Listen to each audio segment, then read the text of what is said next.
C'était l'homme le plus recherché de Guinée.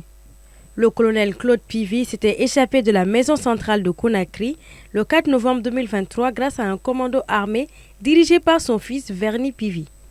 Il a été arrêté hier soir avec son fils, paraissant très affaibli avec des difficultés de mobilité.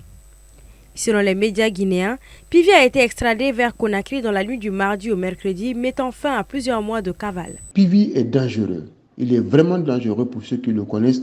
C'est un haut gradé de l'armée, très formé, réputé et très violent. Il a été, vous le savez, poursuivi pour des cas de torture, et ce qui peut être une menace pour les victimes qui l'ont accusé à visage découvert. Son évasion créait beaucoup d'inquiétudes sur les Guinéens, et notamment sur les autorités. C'est pourquoi il faut le rappeler que l'ancien ministre de la Justice avait déjà évoqué la somme importante de 500 millions de francs guinéens pour tous ceux qui aideraient le gouvernement guinéen, la police guinéenne à le retrouver. Et finalement, on s'est rendu compte qu'il n'est pas sur le territoire guinéen et qu'il est parti au Libéria. Alors le Libéria, c'est l'un des pays que Claude Pivi maîtrise le plus après la Guinée, puisqu'il l'a rappelé lors du procès des massacres du 28 septembre. Parlant de son parcours, il avait été à la guerre de Libéria. Claude Pivi est l'un des principaux accusés du massacre du 28 septembre 2009 en Guinée. Il avait été condamné en juillet 2024 à la réclusion criminelle à perpétuité assortie d'une période de sûreté de 25 ans dans le cadre de ce procès. L'arrestation du colonel Claude Pivi marque un tournant décisif dans cette affaire et permet aux autorités guinéennes de poursuivre les procédures légales liées à sa condamnation.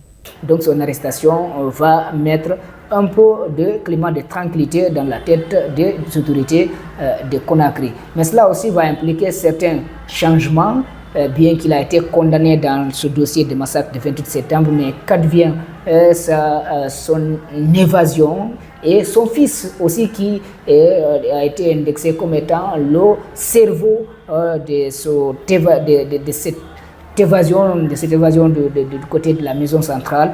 Et c'est l'avenir qui va nous le dire. Si la police libérienne a été Pivi, c'est parce qu'il y a un mandat d'arrêt international qui a été émis. Parce que la plupart des condamnés se trouvent actuellement à la maison centrale de Conakry. Il est le seul qui était en dehors, alors qu'il soit retrouvé et qu'il revienne à la prison civile de Conakry. Cela peut être considéré comme un offre de soulagement pour les victimes.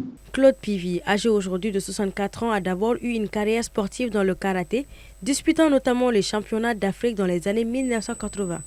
Il intègre l'armée guinéenne en 1985.